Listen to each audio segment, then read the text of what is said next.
In this guide, we're going over how you can get the Easter ears here in Sailor Piece in Roblox. Before we do get into this guide, make sure to like the video and subscribe to the channel with all notifications on. It really does help the channel and it lets us know that you want more content like this.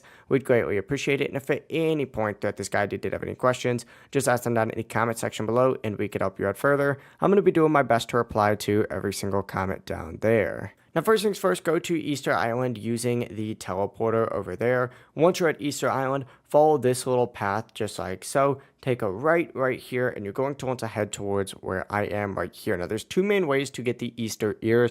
The first method is by buying them after progressing through the Easter event. To do this, you're going to have to find all 7 hidden Easter eggs across the map. Once you complete that, you unlock the ability to convert Easter eggs into keys and other items, which of course in turn you can use those other items like the Easter eggs, for example, to buy stuff from the Easter merchant, and you can get those Easter ears right here for 500 eggs.